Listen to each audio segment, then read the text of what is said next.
আসসালামু আলাইকুম ভিউয়ার্স, বিশ্লেষণের আরও একটি নতুন এপিসোডে আপনাদের জানাই আন্তরিক শুভেচ্ছা এবং অভিনন্দন।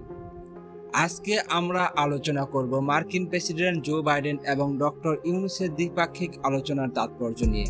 জাতিসংঘের ৭৯তম সাধারণ অধিবেশনের ফাঁকে দ্বিপাক্ষিক আলোচনা হওয়ার কথা ছিল ভারতের প্রধানমন্ত্রী নরেন্দ্র মোদী এবং অন্তর্বর্তীকালীন সরকারের প্রধান উপদেষ্টা ডক্টর ইউনূসের, কিন্তু ভারত সরকার সেই আলোচনা প্রস্তাব প্রত্যাখ্যান করে, যা ভারতীয় মিডিয়াগুলো ঢালাওভাবে প্রচার করতে থাকে। সেই সাথে ভারতীয় মিডিয়াগুলো এমন তথ্য প্রচার করতে থাকে যে বাংলাদেশের অন্তর্বর্তীকালীন সরকার খুব চাপে আছে এবং ভারত সরকারের কাছে সহায়তা চাইতে পারে। কিন্তু ভারতীয় মিডিয়াকে ভুল প্রমাণ করে নিজের কূটনৈতিক সক্ষমতার প্রমাণ দিলেন ডক্টর ইউনূস। তিনি মার্কিন প্রেসিডেন্টের সাথে জাতিসংঘের সাধারণ অধিবেশনের ফাঁকে বৈঠক করেন, যা আমেরিকার ইতিহাসে এক বিরল ঘটনার সাক্ষী হয়ে রইল। সাধারণত মার্কিন প্রেসিডেন্ট জাতিসংঘের সাধারণ অধিবেশনে যোগদানের জন্য নিউ ইয়র্ক যান 2 সপ্তাহের জন্য। এ সময় স্বাগতিক দেশ হিসেবে মার্কিন প্রেসিডেন্ট জাতিসংঘের সদস্য রাষ্ট্রের রাষ্ট্রপ্রধানদের সাথে শুধুমাত্র সৌজন্য সাক্ষাৎ করেন। তিনি কোনো দ্বিপাক্ষিক আলোচনা করেন না কোনো দেশের সাথে। কিন্তু এবার মার্কিন প্রেসিডেন্ট জো বাইডেন নোবেলজয়ী বাংলাদেশের অন্তর্বর্তীকালীন সরকার প্রধান ডক্টর ইউনূসের সাথে দ্বিপাক্ষিক বৈঠক করেছেন, যা মার্কিন ইতিহাসে বিরল। এর আগেও মার্কিন প্রেসিডেন্ট বাংলাদেশের 5 জন রাষ্ট্রপ্রধানের সাথে আলোচনা করেছেন। তারা হলেন Sheikh Mujibur Rahman, president general Ziaur Rahman, president general Ershad, প্রধানমন্ত্রী বেগম খালেদা জিয়া এবং প্রধানমন্ত্রী শেখ হাসিনা। সর্বপ্রথম 1974 সালে বাংলাদেশের তৎকালীন প্রধানমন্ত্রী শেখ মুজিবুরের সাথে বৈঠক করেন তৎকালীন মার্কিন president Gerald Ford. Sheikh Mujibur Rahman যুদ্ধবিধ্বস্ত দেশ, খাদ্য সংকট এবং জ্বালানি তেলের উচ্চ মূল্য নিয়ে কথা বলেন এবং তিনি জেরার্ড ফোর্ডকে বাংলাদেশ সফর করার জন্য আমন্ত্রণ জানান। 1980 সালে তৎকালীন মার্কিন প্রেসিডেন্ট জিমি কার্টারের সাথে বৈঠক করেন তৎকালীন বাংলাদেশের রাষ্ট্রপতি জিয়াউর রহমান। এ সময় বাংলাদেশ জাতিসংঘের নিরাপত্তা পরিষদের অস্থায়ী সদস্য রাষ্ট্র নির্বাচিত হয়। এ সময় বাংলাদেশ $1.5 বিলিয়ন মার্কিন ডলার সহায়তার আশ্বাস পেয়েছিল যুক্তরাষ্ট্র থেকে। এছাড়াও বাংলাদেশের রাজনৈতিক অর্থনৈতিক উন্নয়নের প্রশংসা করেন মার্কিন president Jimmy Carter. To welcome to the White House and to our nation President Zia, the very fine leader of Bangladesh. Since their War of Independence in 1971, tremendous progress has been made under his leadership and with the courage and determination of the people of his great country. With a population of about 90 million and with tremendous opportunities for economic improvement, President Zia has been in the forefront of making the lives of the Bangladesh citizens better each year. The world suffered along with Bangladesh in recent years because of extreme hunger and deprivation among the citizens there. But President Zia and I have been discussing in the last few minutes a possibility.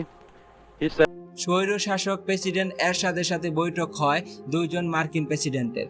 প্রথম বৈঠক হয় 1983 সালে মার্কিন president Ronald রেগানের সাথে। এরপর বৈঠক হয় 1990 সালে তৎকালীন মার্কিন প্রেসিডেন্ট জর্জ H.W. বুশের সাথে।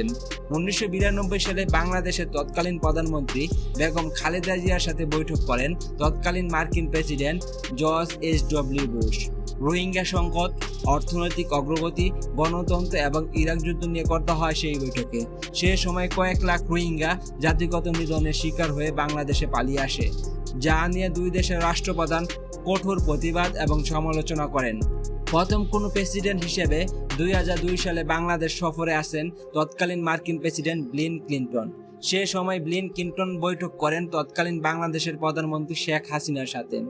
সে সময় বিল ক্লিনটন গ্রামীণ ব্যাংকের একটি সামাজিক কার্যক্রম অনুষ্ঠানে অংশগ্রহণ করেন।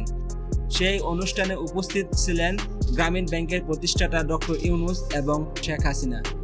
একই বছরের অক্টোবর মাসে মার্কিন প্রেসিডেন্টের আমন্ত্রণে যুক্তরাষ্ট্রে যান তৎকালীন বাংলাদেশের প্রধানমন্ত্রী শেখ হাসিনা এবং সেখানে দ্বিপাক্ষিক বৈঠক হয়। কিন্তু এবার ডক্টর ইউনূসের সাথে মার্কিন প্রেসিডেন্টের যে বৈঠক হয়েছে তা মার্কিন ইতিহাসে বিরল। এই বৈঠকে ভারত প্রসঙ্গ সহ নানা বিষয় উঠে এসেছে। যুক্তরাষ্ট্র যে কোনো বিষয় ইউনূস সরকারকে সহায়তা করবে এই আশ্বাস দেন। সেই সাথে রোহিঙ্গাদের জন্য $20 কোটি আর্থিক সহায়তার ঘোষণা দেওয়া হয় এই বৈঠক থেকে। এ সময় ডক্টর ইউনূস বলেন, দেশ পুনর্গঠনে তার সরকারকে যে কোনোভাবে সফল হতে হবে। এই বৈঠকে মার্কিন প্রেসিডেন্ট জো বাইডেন ইউনূস সরকারকে পূর্ণ সমর্থন করেন। আন্তর্জাতিক সম্পর্ক বিশ্লেষকদের মতে এই বৈঠকে পশ্চিমা দেশগুলো যেভাবে বাংলাদেশের সরকার প্রধান হিসেবে ডক্টর ইউনূসকে সমর্থন দিচ্ছে তা বাংলাদেশকে বহির্বিশ্বের কাছে আরও গ্রহণযোগ্য করে তুলবে। ডক্টর ইউনূসের আন্তর্জাতিক গ্রহণযোগ্যতা থাকায় তা বাংলাদেশকে আর্থিকভাবে সফল করে তুলবে, কেননা ডক্টর ইউনূসের পরিচিতিকে কাজে লাগিয়ে বাংলাদেশ বৈদেশিক বিনিয়োগ এবং রপ্তানি আদেশ পাবে। এই বৈঠকের সবচেয়ে বড় এবং গুরুত্বপূর্ণ দিক হলো ভারতকে একটি বার্তা দেওয়া যে বাংলাদেশ কারো কাছে নথি স্বীকার করতে ইচ্ছুক নয়। বাংলাদেশ আগে তার নিজস্ব স্বার্থকে প্রাধান্য দেবে। স্বৈরাচার হাসিনার মতো বর্তমান সরকার নতজানু পররাষ্ট্রনীতিতে বিশ্বাসী নয়।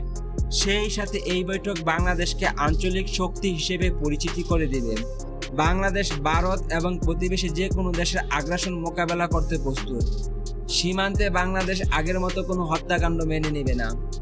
ভারত দক্ষিণ পূর্ব এশিয়ার পরাশক্তি হওয়ার যে স্বপ্ন দেখেছে তা এই বৈঠকের ফলে অনেকটাই বাধাগ্রস্ত হবে, কেননা মোদী সরকারের কাছে বাংলাদেশ ছিল তাদের সর্বশেষ মিত্র রাষ্ট্র। 2014 সালে মোদীর নেতৃত্বে বিজেপি ক্ষমতায় আসার পর একে একে প্রতিবেশী সকল দেশের সাথে ভারতের সম্পর্ক দিন দিন খারাপ হচ্ছে। সেই সাথে প্রতিবেশী দেশগুলো চীনের ঘনিষ্ঠ হয়ে যাচ্ছে, যা ভারতের জাতীয় নিরাপত্তার জন্য হুমকি স্বরূপ। প্রিয় ভিউয়ার্স, আমাদের ভিডিওগুলো যদি ভালো লেগে থাকে অবশ্যই আমাদের চ্যানেলটি সাবস্ক্রাইব করতে ভুলবেন না।